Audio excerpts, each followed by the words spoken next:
Hey, hi everybody for one last little chat under this project, Shrimp of the House Showtime. I thought for one last video I'd let you see the process that goes into a cover. Um, this is going to be for the fifth part and the last of the series. Basically, what I give you a little insight into what's going on so far in the process. I'll usually take the template from a previous book and then just change the subtitle, or in the case of a series outside the Shrimp of the House, just change this whole thing completely. Kind of update the little numbering thing in the corner to reflect the number of parts in the story, and then head over to actually make the image that's going to get used. The idea is, as far as the interior covers, like, I suppose to an extent they're filler because because when they go into Kindle when they go into the Kindle Unlimited program, every extra page is an extra 0.45 cents. I'm getting rich here off padding these with the interior covers, but really the idea from the very beginning with the very first Shrimp of the House was that I was going to put them for a couple of terms in Kindle Unlimited, and then sort of take them wide. But because of size restrictions in other sites, the story was always intended to be split up, that it was not written as a straight through graphic novel, but rather like a lot of the comic companies do when they release it as a multi-part series and then collect it after the fact. I was setting up to do the reverse, where I release it as the collected work first and then break it up in the future. And while like I stick with the convention and it's still a possibility, it just, after 2.5 years or however long it's been since Shrimp of the House, the first one, came out, like, it still hasn't happened. Um, but I keep it anyway. I keep doing it anyway. And when I come in looking for the covers, what I'll do is flick through the pages um, in that particular part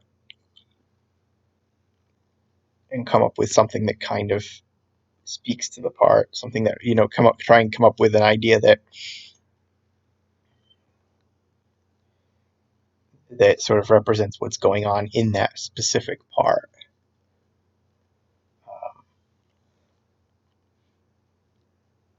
This might be good inspiration. Let's see.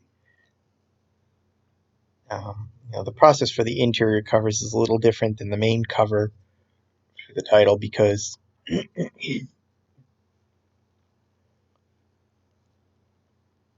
these aren't going to be selling the product. These at sort of like at this point, because I haven't actually split it up. These are just sort of more, I don't know what to say.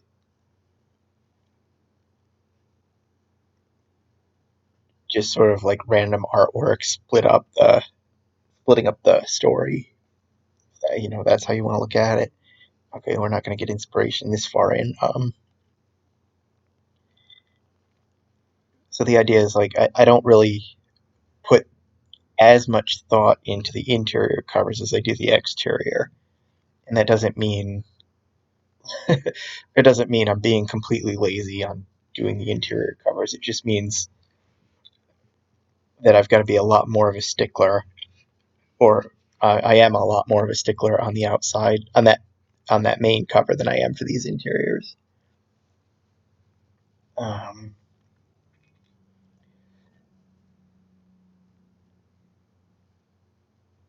Hmm.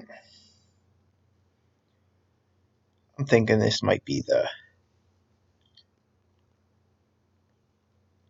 I'm thinking this might be my inspiration. Jackson about 3/4 of the size of Alex, sticking his finger in his face. Um,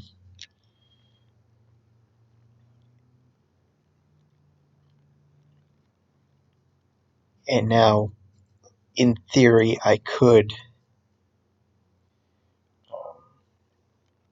just reuse that picture. Let me show you what that would look like. It's 1816. Okay, so we go file, open layers, book 5, 1816. Let's see. And let's scale it. Whoops. I'm going to zoom out so I can see. Give you an idea of what this is going to look like. And, okay, that's scaled. And now we'll move it in. So this is what it would. It'll end up looking something like this. And as you can see, this particular picture doesn't. The actual picture itself doesn't fit because Alex's face is blocked by the title. And I kind of want. I don't need like this sliver of Aiden at the edge of the screen. But this is a good fit. Plus, two, I sort of want.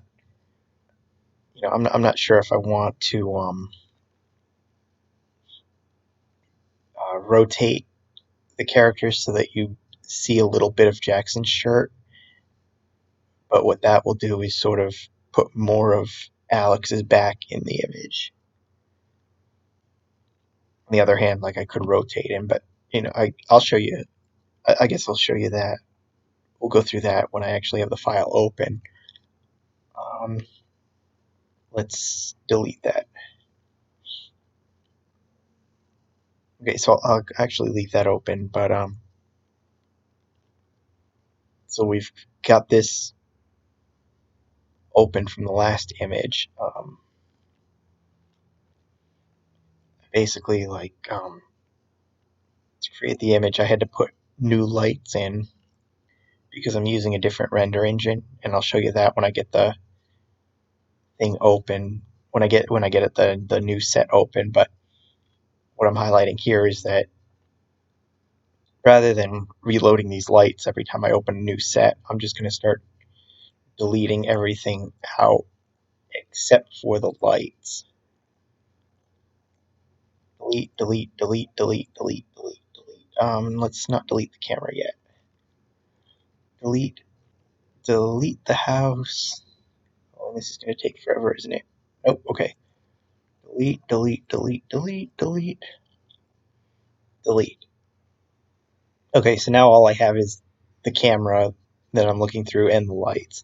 And I will merge file, not open, but merge file. And I'm in files and I want, let's see, how about just the basic David's house?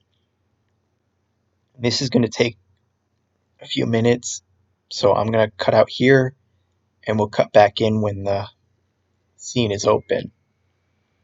You're not going to notice anything, but it'll feel like a break to me. So now here I've got the house file open. This was the last save, which came at the end of the book when they're celebrating Alex's birthday, tying up all the hard feelings everybody had for each other. Um, it's sort of the aspect frame for the cover-sized image. If I go over into render settings, do I still have favorites? Yes. Let's go to currently used. When I take the picture for the cover, I'll use a pixel size of 800 by 1200, which is a little bigger than than the template for the page. Also, if I come over into render image, with the Shrimp of the House series, I'll usually use intermediate OpenGL, which gives me like the slightly cartoonish look that you see in the series. Um, Everything else I use 3Delight because I get something a little more realistic but it still doesn't quite look realistic. While you want something that looks realistic, given that they're 3D characters, because I'm doing sort of a comic, because this is sort of like a graphic novel style project, I don't exactly want it to look photoreal. So 3Delight gives me sort of the balance that you see in stories like Little Bro and the Iron Brotherhood series. But lately, in I think the last number of stories, I've been using 3Delight for the covers on the Shrimp of the House series.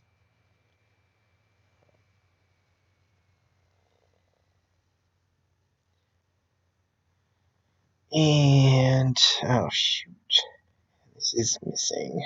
But so what I gotta come in through here. I might as well delete the camera. And which one was my light? Oops. Okay, so I can delete the extra light that was with this set. And since this is only going to be, let's start eliminating extra characters so I can delete Aiden. Well, just to make this simpler, I'll delete Allison. Okay, she's going to take a little longer. And let's delete David. And what do I have for clothes? Because, okay, so delete who's he hiding in here? And let me see. Okay, I'll just delete the whole clothing. I think the party can go away. I'm just doing this to make it simpler. I don't really need the field or the remote or the camera. Delete. What was? Okay, the boxes are Christmas or were his birthday presents, so we'll delete those.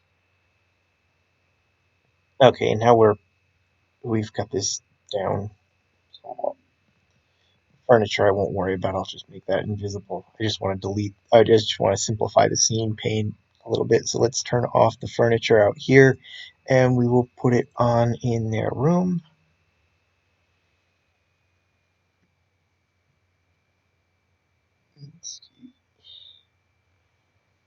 And we're waiting.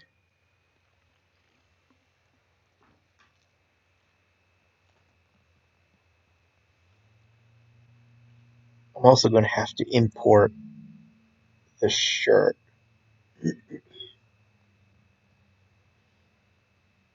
Because I had a whole collection of old shirts that Aiden used to wear early in the series that I sort of culled out so that it would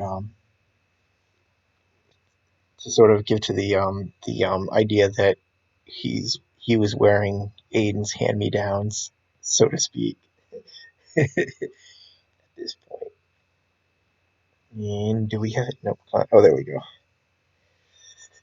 And we will move. Let's move him into the room. And he's still holding something, so let's delete that. Try to delete. There we go. And while we've got you selected, let's expand from selected. And we're going to delete keys and basically zero out this character. Right, there we go. Control D will bring him to the floor. And let's collapse all. And we will put you in the room. Okay, there we go. Let's see.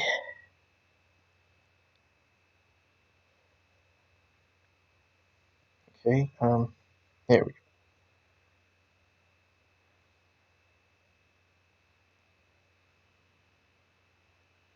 Okay, why?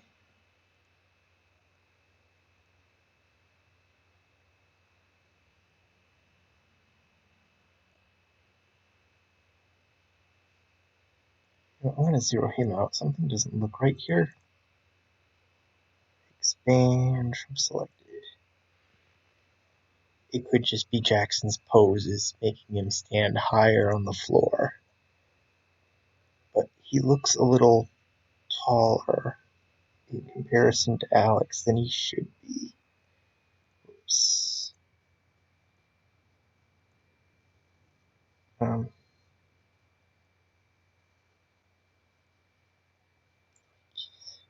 Keys. Yeah, that's what it is. Okay. That's why it is. The pose was just okay. Now he looks right. And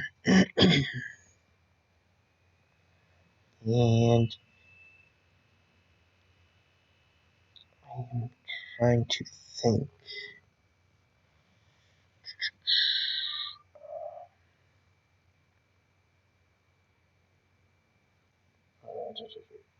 Characters. Aiden was 54. Whenever I save the characters, with the kids, I'll save it as age dash height. So I've got easy reference in the scene page. With the adults, I don't need the age, so it's just the height. That's why you'll see, you might see in the age page, for example, when I'm selecting David, he's numbered 72 David because that's his height.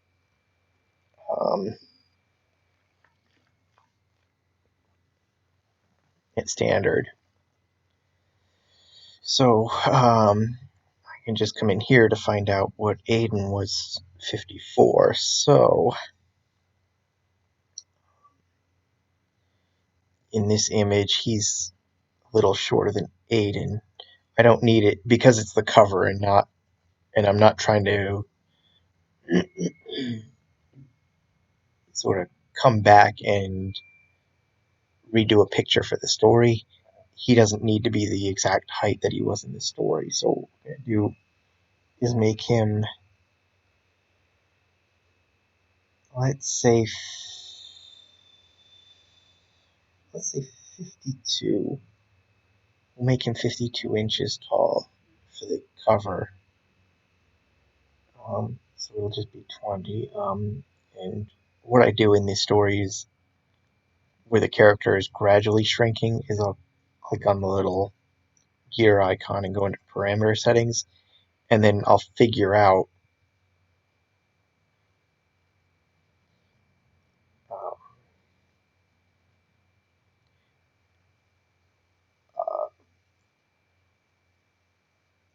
I'll basically divide the scale figure by their height, the number of inches, and then enter that as the nudge so that every time I click the plus or minus, it'll end up scaling the character down by 1 inch. So in the case of the adults,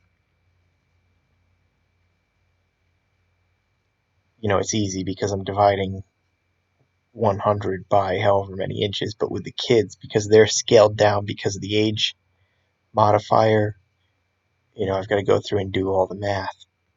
But I've already figured out that this is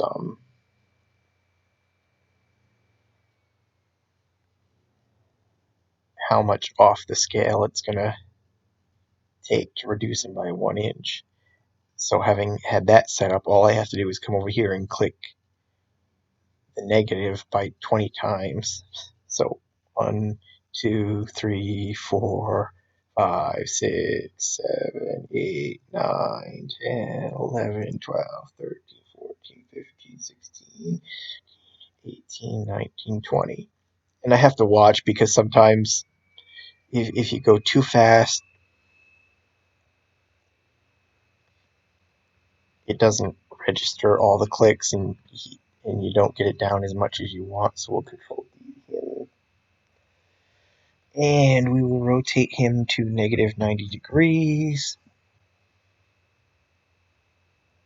And we will put him, how about I translate it 610, makes it easy. So then we'll rotate you 90 degrees and move you to 610. Oh, and then I can move you in.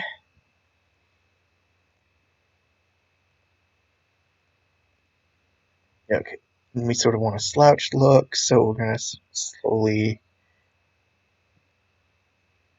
slowly curve him. And I think because his center of gravity is coming forward, we're going to just kind of have him bending his legs a little bit to match.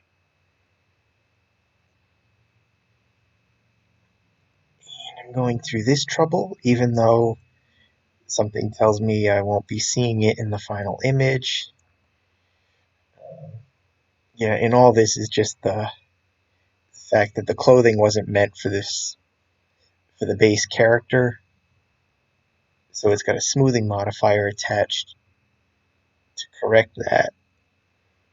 But every time I move it, you can see where the smoothing modifier is working. And now, because I'm going to need, because of where I've got this, this is a living room wall. We'll take off the back wall. Okay.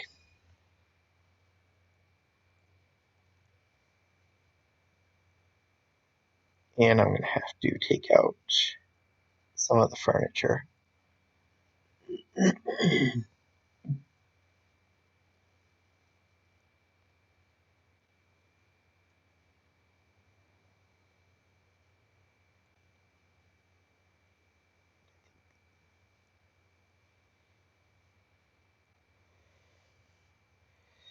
Um,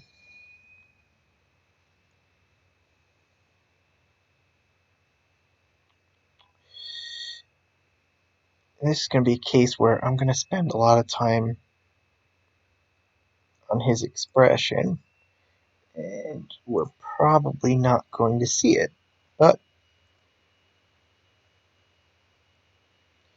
we're going to do it anyway.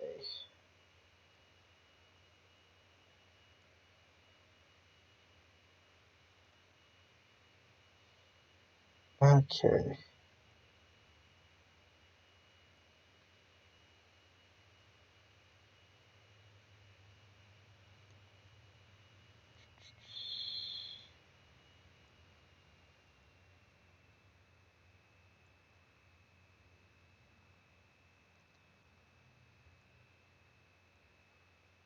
Oh, the arm doesn't look quite natural, so we've got to just kind of. Oh.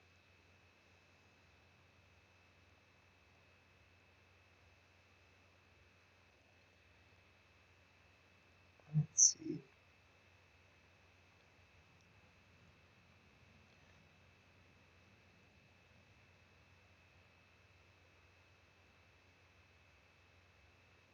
So I was kind of saying with these, I think it started with the fourth story in this series, The Babysitter, where I started doing the interior covers with the 3DL engine. And, if you kind of remember before that, I was just taking images out of the store because I was like being a little on the lazy side with the cover images. I was just taking specific images that were used within the book and just applying like GIMP or Photoshop filters to them to give that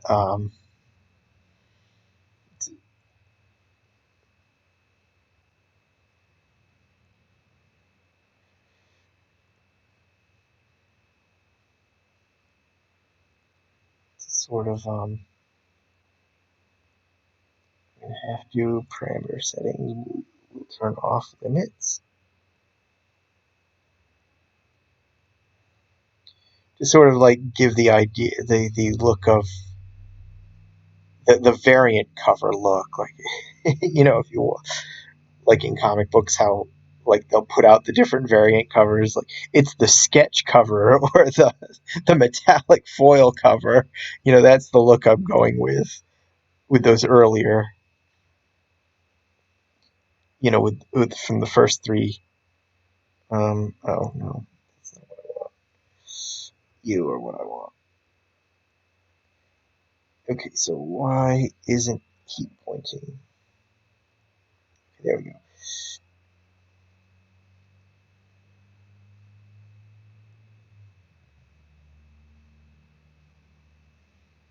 He's gonna be very angry.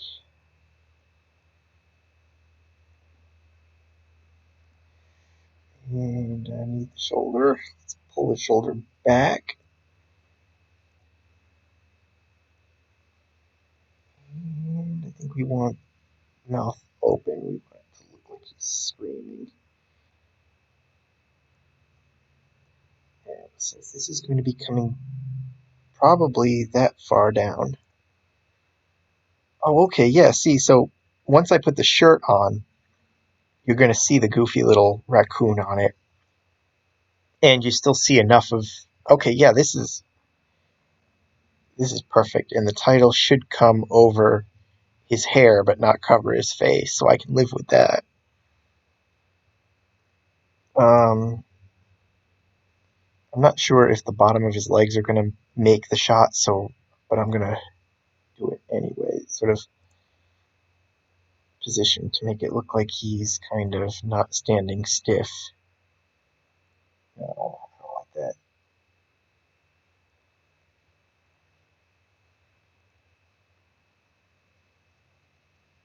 That doesn't really look very angry.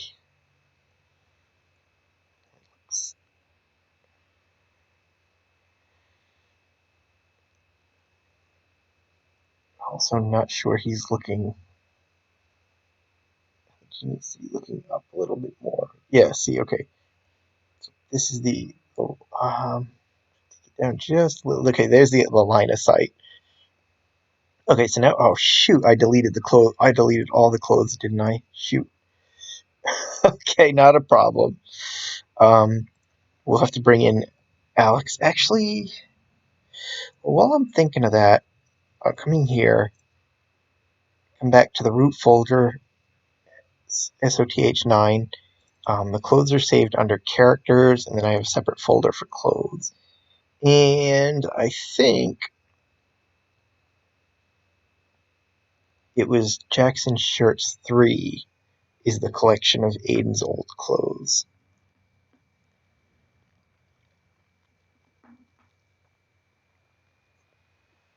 And it's the raccoon one, right? Yep.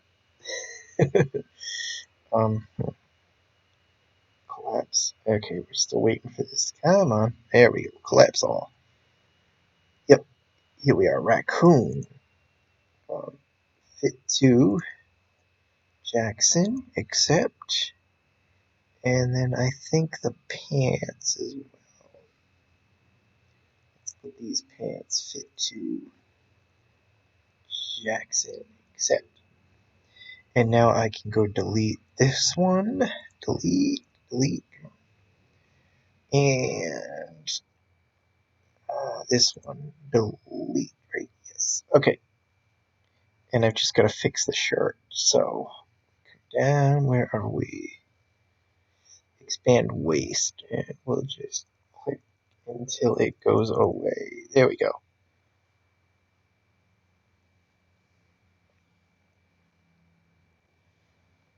As much as I like him, Alex, in the black and the grays, I actually think that blue shirt fits better with this cover. So I'm going to bring back in Alex's clothes, which I should have thought of before I deleted And I do this every now and then when I kind of have a day change and then I go into a new set. Sometimes I'll forget to switch a shirt.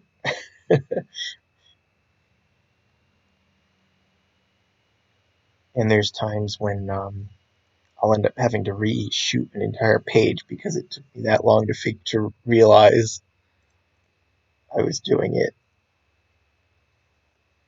Fit to Alex. Okay, so now we're just going to delete the shirt. Delete, delete, delete. There we go.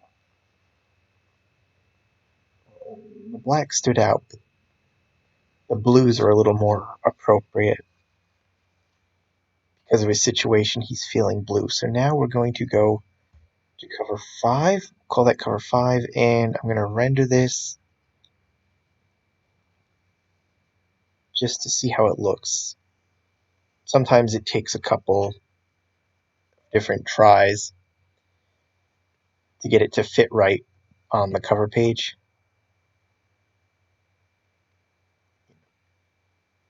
And as far as in the rendering, they're going back to the render engines as well. Um, the the GL engine renders a lot faster, but I always have to wait for it to finish rendering before the picture pops up. Whereas 3 to Light takes a bit longer, but I get progressive rendering, so I get to see it actually rendering.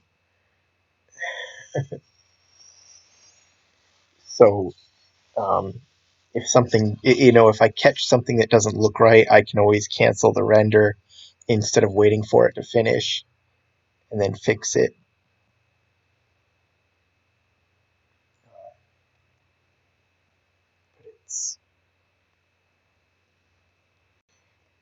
I think this image will probably take somewhere between 2 and 3 minutes.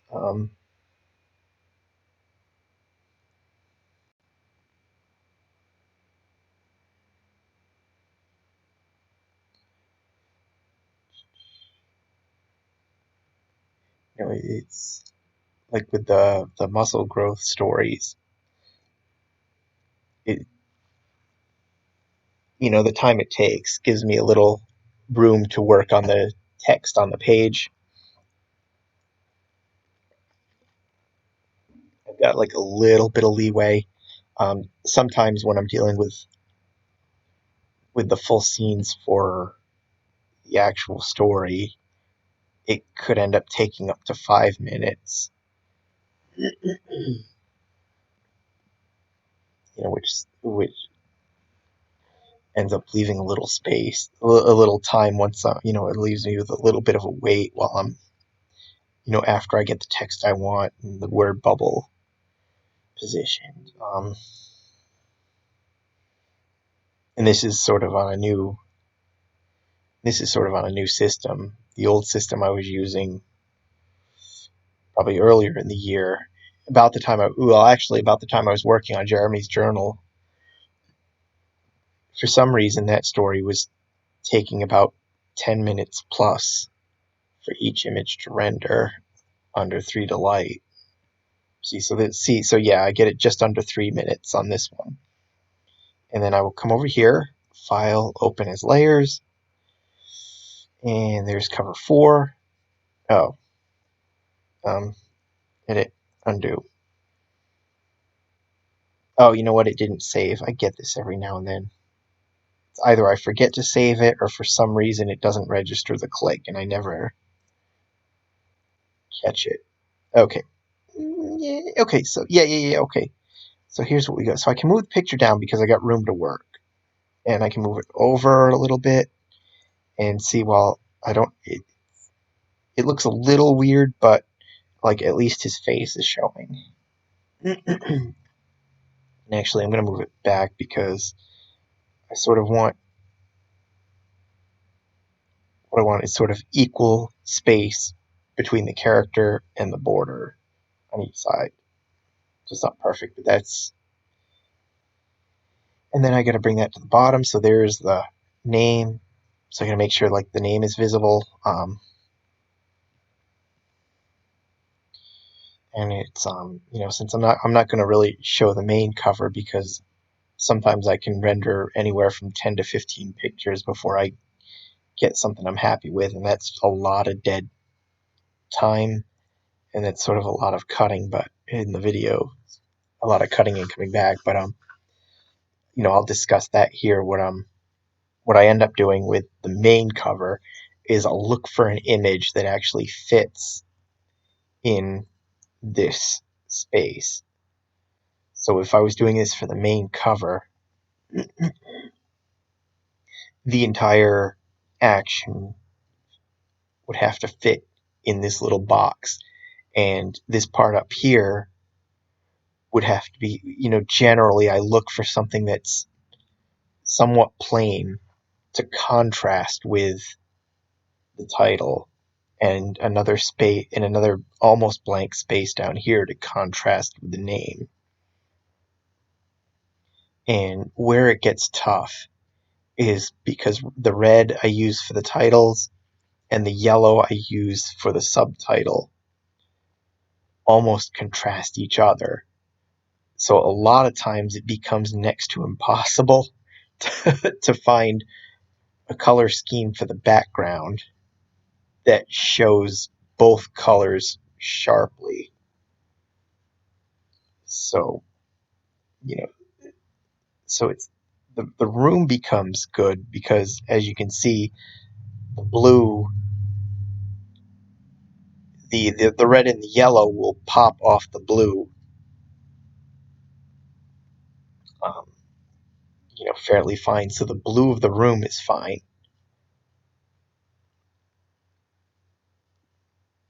But let it undo and put that back. And actually, since I'm going to sit here and talk while I'm already done, um, I'm going to go ahead and save this image, flatten, and then file export. That will be page 5. Export. And if we are in page 5, yeah, see, there it is.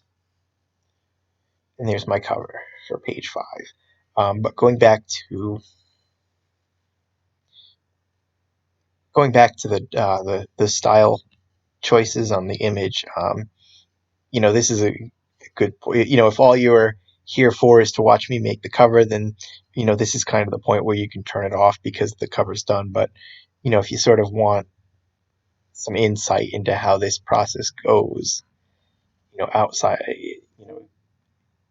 you can feel free to tune in. But it's not going to be a very busy video. It's going to be probably mostly audio at this point. basically a podcast, but just a warning. But let me see if I can give you some examples of stories. So, the idea is the blue pops, but there was something I had heard ages ago, and this is in relation to Hollywood movies, and it's not really image, but it's in regards to the titles, that generally movies where the title contains the word blue don't do that well. There's something about the word blue in a movie title. So, um, I'm not sure if that holds for the covers. I am a little like weird on blue for the title. So for me, the cover for Aiden's Bully was always iffy because it's a very blue title. Even though you've got this big field of red where his shirt is, you've got this big field of black for his hair, the sort of beige skin. This blue, like for me, dominates.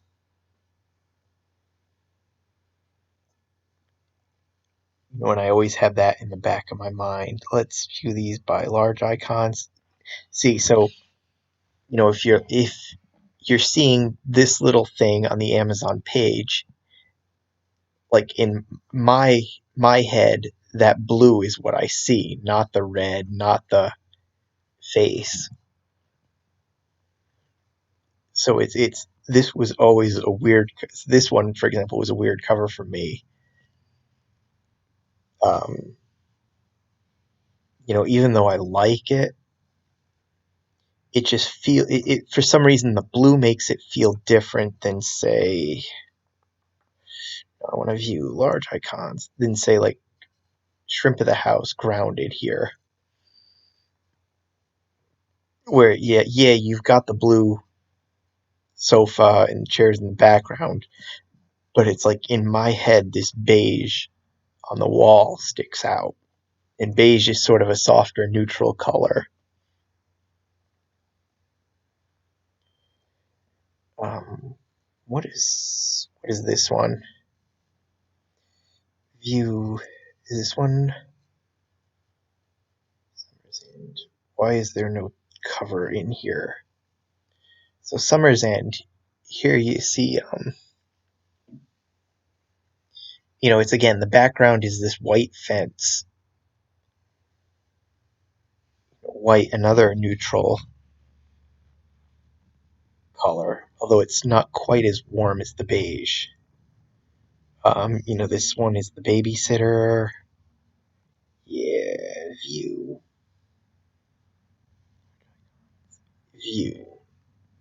This one was actually a busy cover. And here's sort of an example where it gets kind of iffy because the red almost blends in on the browns, on the blinds. And over here, the yellow almost blends in with his shirt if it wasn't for the shadow. But I think one I had a problem with.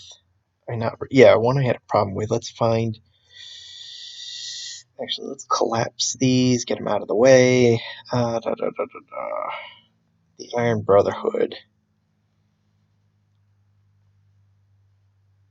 Brody was a problem. So here in the folder, you see a lot of different ideas. So I think in the previous video, I was talking about this one. These were a lot of the images I passed on, but saved them anyway. So this was my original concept, was that he would be holding this sign, and would hold this sign. But the problem is the the author name here.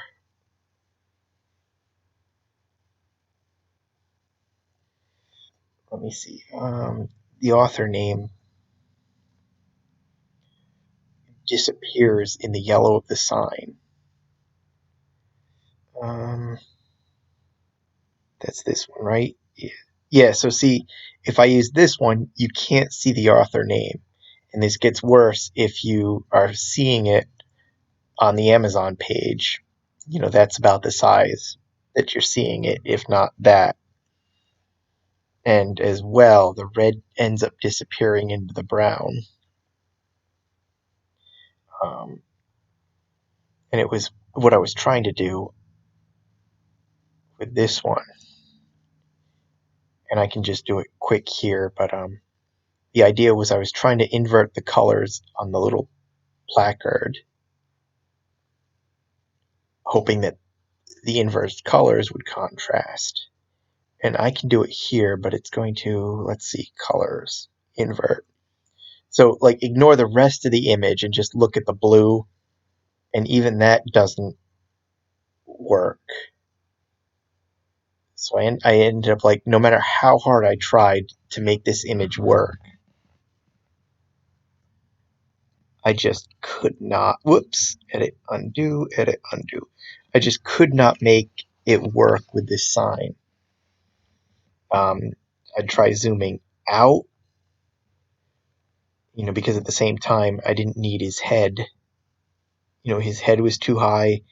Um, I could try, oh no, that's what it was. I could move the picture down to get him in, and it only made it worse. If I zoom out, then he becomes too small on the page. It's just nothing I could try worked. And this was an example of actually of a title that didn't work. So I ended up trying variations. It's again, I wanted that brown because it was a great place to put the title, but it the red disappeared into it. So I had to try a number of different variations by adjusting it to bring the windows in and contrasting it against the windows.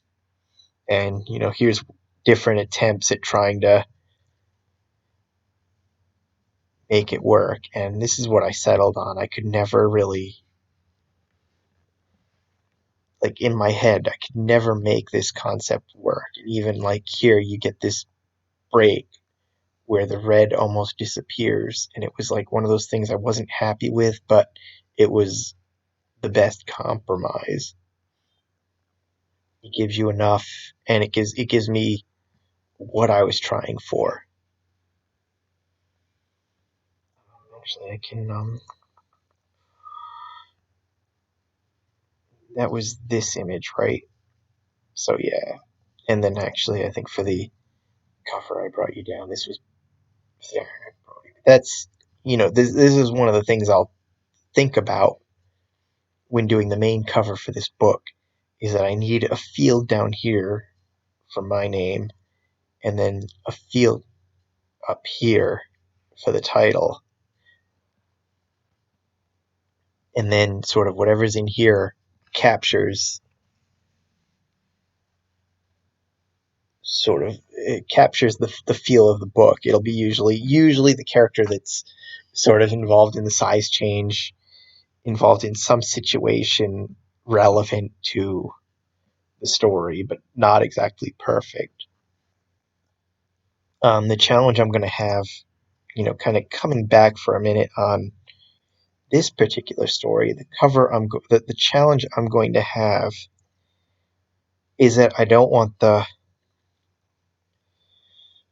because this is a story where the ultimates, where Tiny Jackson is sort of the end of the story.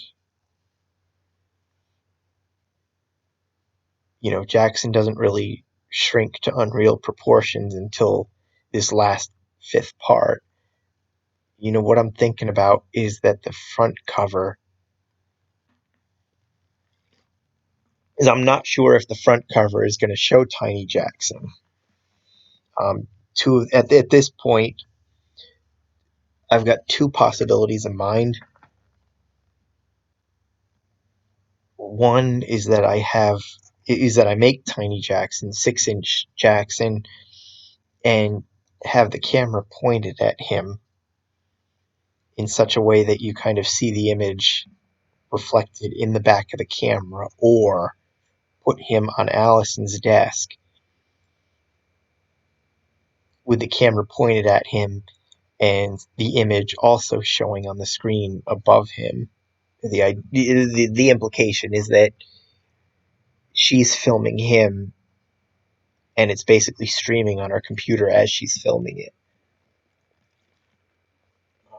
It's an interesting concept. I'll see how it goes, but I'm afraid that might spoil the ending, given like all the red herrings earlier in the story as to which way the size change was going to go.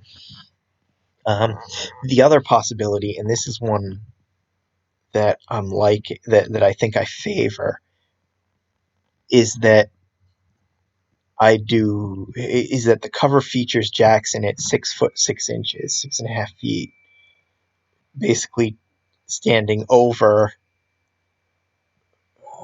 or either standing over Alex or standing opposite Alex and David, sort of looking at each other in a concerned manner, with Allison somewhere in the background filming it with her camera. The idea is it's the camera has to be in there somewhere because I've settled on the title is Showtime, and because this story is basically all about what she's doing for her internet project, for her video channel. I think that camera is the one element that has to be there. And that's what I kind of talk about too, with that front cover taking a lot more time, because there's just a lot more thought into it. And like as you saw with Iron Brotherhood Brody, there's I end up like taking a lot more pictures because I'm a lot more of a perfectionist when it comes to that front cover. Even though a lot of times I'll end up compromising just to get something that works. I'm not really sure what else to add. So I guess I'm gonna close this off because this will be the last video from this story. I kind of enjoyed doing this. I hope you guys enjoyed it. I may do something like this again with the next project. Um, it's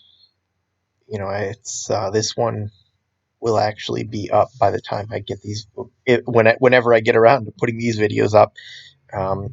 You'll probably have already read this, so I don't think I'm spoiling anything, but I hope this gives you a little more, I hope you got something out of this. The intention is to give you a little insight into the creative process. And I think, as I said in probably the first video, it's if you're ever, if you're sitting at home, you kind of get your own ideas. It's it's like once you kind of get the hang of this, it's actually fairly easy to do your own project.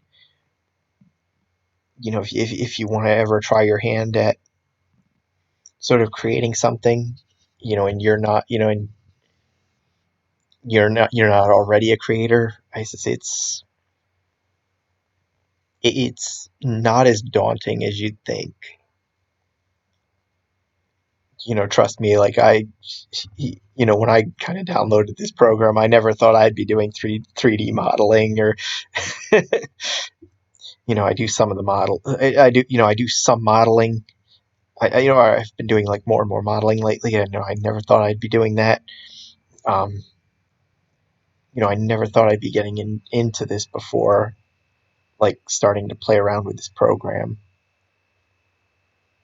But I mean that it's like, as far as like modeling, there's a lot of free stuff available online if you're, to kind of get started. Like I said, like in probably the last year or two, I've been getting into modeling. So this bed, for example, just the bed and the mattress, not the pillows, but the bed is something I created. This nightstand, is something I created. And I think I said in another video, I never really got around to doing it yet, probably because I haven't really been modeling much. But one of the things I'd like to do is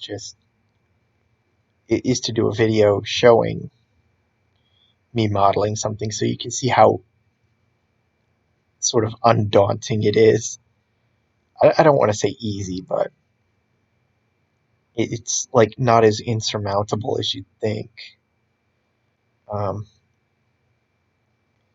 me go on this nightstand. So here's the nightstand. Nightstand, for example, is I modeled in 2 pieces. I don't.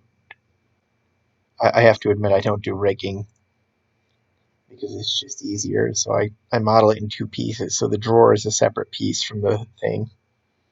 It's I can make it do that. These beds don't. These beds for some reason don't um, weren't quite. Well, the beds are funny.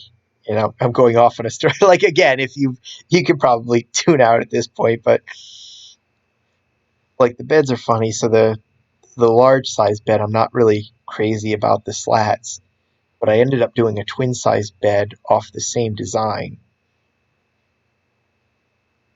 where it's only got two slats on the front, and it actually worked for me.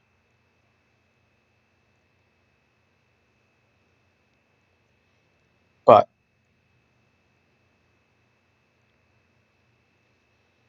I mean, that's kind of the great thing about doing this is you can kind of make what you want. You can manipulate the characters how you want, kind of create your own story. It's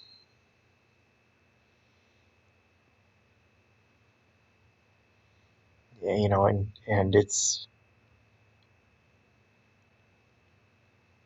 as long as you kind of keep things clean, you can monetize. Well, actually, no, like DeviantArt and Patreon will let you monetize some rather risque projects, but it's like if you kind of keep it clean, you can upload your stuff on Amazon, and even if all you look at is like the Kindle Unlimited subscribers, like I was just expecting, you kind of you get people people like a lot of you who are Kindle Unlimited subscribers, just check it out because like from your end, you're not really paying anything. You've paid Amazon, and Amazon's paying the creators, so you don't really see that direct link. So and that was always my when I started out, that was always my thought is like, if somebody finds it interesting, maybe they'll pick it up on Kindle Select, but you never know. Like these stories kind of blew up on me, and it's more than 2 years, and I'm still like shocked at how you guys kind of eat these up, how you guys love these stories. How, like 2.5 years. I thought like the direction I would go in the storytelling as I evolved like would just drive people away, and it's amazed that like you love it and you just consume it, and I'm so grateful. And I know like throughout these videos I've said it probably 1,000 times, but since I'm starting to really ramble here, I'm going to tie this up and close off with telling you guys how grateful I am for your support, and I want to leave you with like you know 1,000, with one more thank you. I want to thank you for the 1,001st time. And if I keep doing these videos, I'm sure it's not going. I know it's not going to be the last. You guys. It's like all of you guys just mean so much to me, and your support means so much to me. You have no idea, and like I'll leave you with the 1,001st thank you. So thank you.